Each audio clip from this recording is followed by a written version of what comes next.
ಉನ್ನತ ಶಿಕ್ಷಣ, ಸರ್ಕಾರಿ ಪ್ರಥಮ ದರ್ಜೆ ಕಾಲೇಜುಗಳು ಮತ್ತು ಪಾಲಿಟೆಕ್ನಿಕ್ಗಳ ಬಲವರ್ಧನೆ, ಉತ್ಕೃಷ್ಟತಾ ಕೇಂದ್ರಗಳ ಸ್ಥಾಪನೆ ಹಾಗೂ ಸಂಶೋಧನಾ ಸಾಮರ್ಥ್ಯ ಹೆಚ್ಚಿಸುವ ಸಲುವಾಗಿ ADB ನೆರವಿನೊಂದಿಗೆ 2500 ಕೋಟಿ ರು ವೆಚ್ಚದಲ್ಲಿ ಕರ್ನಾಟಕ ಉನ್ನತ ಶಿಕ್ಷಣ ಪರಿವರ್ತನೆ ಯೋಜನೆಯನ್ನು ಅನುಷ್ಠಾನಗೊಳಿಸಲಾಗುತ್ತಿದೆ.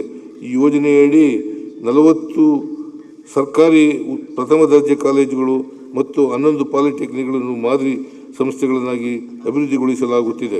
ವಿದ್ಯಾರ್ಥಿಗಳಲ್ಲಿ ಉತ್ತಮ ಉದ್ಯಮಶೀಲತೆ ಮತ್ತು ಸ್ಟಾರ್ಟ್ ಅಪ್ ಸಂಸ್ಕೃತಿಯನ್ನು ಪ್ರೋತ್ಸಾಹಿಸಲು ADB ನೆರವಿನೊಂದಿಗೆ 9 ಉತ್ಕೃಷ್ಟತಾ ಕೇಂದ್ರಗಳನ್ನು ಸ್ಥಾಪಿಸಲಾಗುವುದು. ಹಿಂದಿನ ಸಾಲಿನಲ್ಲಿ ಘೋಷಿಸಿದಂತೆ ಸರ್ಕಾರಿ ಪ್ರಥಮ ದರ್ಜೆ ಕಾಲೇಜುಗಳು, ಇಂಜಿನಿಯರಿಂಗ್ ಕಾಲೇಜುಗಳು, ಪಾಲಿಟೆಕ್ನಿಕ್ಗಳು ಮತ್ತು UVC ವಿಶ್ವವಿದ್ಯಾಲಯಗಳಲ್ಲಿ ಒಟ್ಟಾರೆ 2000 ಬೋಧಕ ಹುದ್ದೆಗಳನ್ನು ಭರ್ತಿ ಮಾಡಲು ಅನುಮತಿಸಲಾಗಿದೆ. ಸದರಿ ನೇಮಕಾತಿ ಪ್ರಕ್ರಿಯೆಯನ್ನು ಶೀಘ್ರದಲ್ಲಿ ಪೂರ್ಣಗೊಳಿಸಲಾಗುವುದು. ಮುಂದುವರೆದು ಸಾರ್ವಜನಿಕ ವಿಶ್ವವಿದ್ಯಾಲಯಗಳಲ್ಲಿ 1000 ಬೋಧಕ ಹುದ್ದೆಗಳನ್ನು ತರ್ಕಬದ್ಧಗೊಳಿಸಿ ಹಂತವಾಗಿ ಭರ್ತಿ ಮಾಡಲಾಗುವುದು. 50% ಹೆಚ್ಚು ವಿದ್ಯಾರ್ಥಿನಿಯರು ವ್ಯಾಸಂಗ ಮಾಡುತ್ತಿರುವ 25 ಸರ್ಕಾರಿ ಪದವಿ ಕಾಲೇಜು, 3 ಪಾಲಿಟೆಕ್ ಹಾಗೂ 3 ಇಂಜಿನಿಯರಿಂಗ್ ಕಾಲೇಜುಗಳಲ್ಲಿ ತಲಾ 1 ಕೋಟಿ ರುಗಳಂತೆ ಒಟ್ಟು 31 ಕೋಟಿ ರುಗಳ ವೆಚ್ಚದಲ್ಲಿ ವಿದ್ಯಾರ್ಥಿನಿಯರಿಗೆ ಅವಶ್ಯವಿರುವ ಮೂಲ ಸೌಲಭ್ಯಗಳನ್ನು ಒದಗಿಸಲಾಗುವುದು. 1000ಕ್ಕಿಂತ ಹೆಚ್ಚು ವಿದ್ಯಾರ್ಥಿಗಳು ವ್ಯಾಸಂಗ ಮಾಡುತ್ತಿರುವ ಒಟ್ಟು 50 ಸರ್ಕಾರಿ ಪ್ರಥಮ ದರ್ಜೆ ಕಾಲೇಜುಗಳು ಅಗತ್ಯವಿರುವ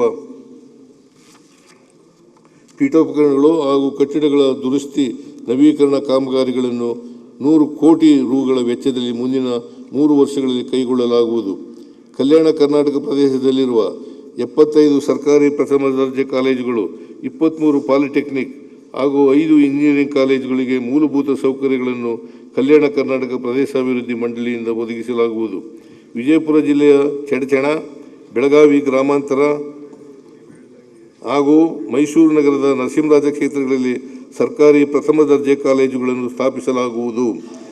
ರಾಯಚೂರು ಜಿಲ್ಲೆಯ ಮಸ್ಕಿಯಲ್ಲಿ KKRDB ಮ್ಯಾಕ್ರೋ ಅನುದಾನದಿಂದ ಪ್ರಥಮ ದರ್ಜೆ ಕಾಲೇಜನ್ನು ಸ್ಥಾಪಿಸಲಾಗುವುದು. ಕಲ್ಯಾಣ ಕರ್ನಾಟಕ ಪ್ರದೇಶಾಭಿವೃದ್ಧಿ ಮಂಡಳಿ ವತಿಯಿಂದ ಕಲಬುರಗಿ ಜಿಲ್ಲೆಯ ನಿಂಬರ್ಗ, ಯಾದಗಿರಿ ಜಿಲ್ಲೆಯ ಕಕ್ಕೇರ, ರಾಯಚೂರು ಜಿಲ್ಲೆಯ ಅಂಬಾಮಠ ಮತ್ತು ಕೊಪ್ಪಳ ಜಿಲ್ಲೆಯ ಬೇವೂರು ಗ್ರಾಮಗಳಲ್ಲಿ ವಸತಿಯುಕ್ತ ಪ್ರಥಮ ದರ್ಜೆ ಕಾಲೇಜುಗಳನ್ನು ತಲಾ 18 ಕೋಟಿ ರು ವೆಚ್ಚದಲ್ಲಿ ಸ್ಥಾಪಿಸಲಾಗುವುದು. ಸರ್ಕಾರದ 11 ಪಾಲಿಟೆಕ್ನಿಕ್ಗಳಲ್ಲಿ ಹಾಗೂ ಚಿತ್ರದುರ್ಗ ಸರ್ಕಾರಿ ಇಂಜಿನಿಯರಿಂಗ್ ಕಾಲೇಜಿನಲ್ಲಿ ಪ್ರಸ್ತುತ ಹೆಚ್ಚಿನ ಬೇಡಿಕೆ ಹಾಗೂ ಉದ್ಯೋಗಾವಕಾಶಗಳಿರುವ ಕೋರ್ಸ್ಗಳಾದ artificial intelligence,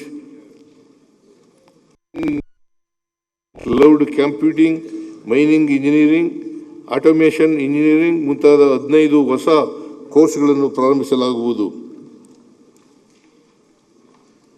Anita Borg India ಹಾಗೂ ರಾಜ್ಯ ಸರ್ಕಾರದ ಪಾಲುದಾರಿಕೆಯಿಂದ ವೃತ್ತಿಜೀವನದ ಆರಂಭಿಕ ಹಂತದಲ್ಲಿರುವ ವಿಜ್ಞಾನ, ತಾಂತ್ರಿಕ, ಗಣಿತ ಮತ್ತು ಇಂಜಿನಿಯರಿಂಗ್ ವಿಭಾಗಗಳಲ್ಲಿ ಆಯ್ದ 3000 ಮಹಿಳಾ ಪದವೀಧರರಿಗೆ ಕೌಶಲ್ಯಾಭಿವೃದ್ಧಿ ವೃತ್ತಿನಿರತ ತರಬೇತಿಗಳನ್ನು ಒಟ್ಟು 13.50 ಕೋಟಿ ರು.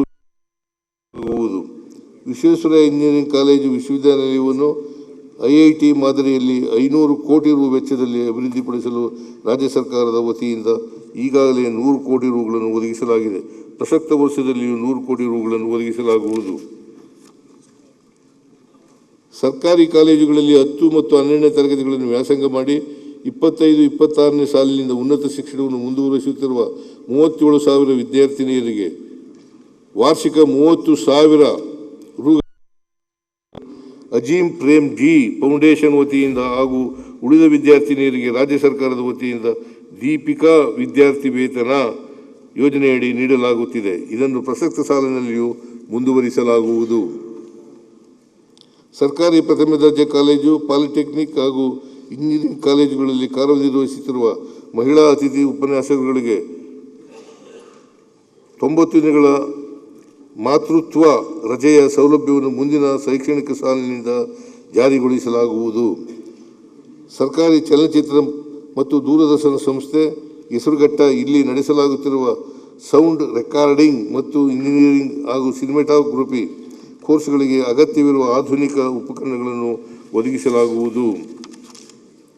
ರಾಜ್ಯದ ಎಲ್ಲ ಸರ್ಕಾರಿ, ಖಾಸಗಿ ಮತ್ತು ಡೀಮ್ಡ್ ವಿಶ್ವವಿದ್ಯಾಲಯಗಳಲ್ಲಿ ಜಾತಿಯ ಆಧಾರದ ಮೇಲೆ ವಿದ್ಯಾರ್ಥಿಗಳ ಮೇಲೆ ನಡೆಯುವ ಶೈಕ್ಷಣಿಕ ಮತ್ತು ಸಾಮಾಜಿಕ ದೌರ್ಜನ್ಯವನ್ನು ನಿಲ್ಲಿಸಲು ರೋಹಿತ್ ವೇಮುಲಾ ಕಾಯ್ದೆಯನ್ನು ಜಾರಿಗೆ ತರಲಾಗುವುದು. ವಿದ್ಯಾರ್ಥಿಗಳಲ್ಲಿ ನಾಯಕತ್ವ, ಹೊಣೆಗಾರಿಕೆ ಮತ್ತು ಪ್ರಜಾಪ್ರಭುತ್ವ ಮೌಲ್ಯಗಳನ್ನು ಬೆಳೆಸಲು ಕಾಲೇಜು ಮತ್ತು ವಿಶ್ವವಿದ್ಯಾಲಯಗಳಲ್ಲಿ ವಿದ್ಯಾರ್ಥಿ ಸಂಘಗಳ ಚುನಾವಣೆ ನಡೆಸಲು ನಮ್ಮ ಸರ್ಕಾರವು ಉದ್ದೇಶಿಸಿದೆ. ಧಾರವಾಡ ಮತ್ತು ಬೆಂಗಳೂರಿನಲ್ಲಿ ಸ್ಪರ್ಧಾತ್ಮಕ ಪರೀಕ್ಷೆಗಳಿಗೆ ಸಿದ್ಧತೆ ನಡೆಸುವ ವಿದ್ಯಾರ್ಥಿಗಳಿಗಾಗಿ ತಲಾ 10 ಕೋಟಿ ರು ವೆಚ್ಚದಲ್ಲಿ ಡಿಜಿಟಲ್ ಗ್ರಂಥಾಲಯ ಹಾಗೂ ಅಧ್ಯಯನ ಕೇಂದ್ರವನ್ನು ಸ್ಥಾಪಿಸಲಾಗುವುದು. ಕರ್ನಾಟಕದಲ್ಲಿ NCCಯನ್ನು ಉತ್ತೇಜಿಸುವ ಸಲುವಾಗಿ ಪ್ರಸ್ತುತ ಇರುವ 96,000 NCC ಕ್ಯಾಡೆಟ್ಗಳ ಕಾರ್ಯಬಲವನ್ನು ಮುಂದಿನ 2 ವರ್ಷಗಳಲ್ಲಿ 10,000ಗಳಷ್ಟು ಹೆಚ್ಚಿಸಲು ಅಗತ್ಯ ಕ್ರಮ ಕೈಗೊಳ್ಳಲಾಗುವುದು. ಬಸವಕಲ್ಯಾಣದಲ್ಲಿ ಖಾಸಗಿ ವಚನ ವಿಶ್ವವಿದ್ಯಾಲಯವನ್ನು ಪ್ರಾರಂಭಿಸಲು 25 ಎಕರೆ ಜಮೀನನ್ನು ನೀಡಲಾಗುವುದು. ನ್ಯೂಸ್ ಫಸ್ಟ್ ನಿರ್ಭೀತಿಯಿಂದ ನಿಮ್ಮ ಪರವಾಗಿ.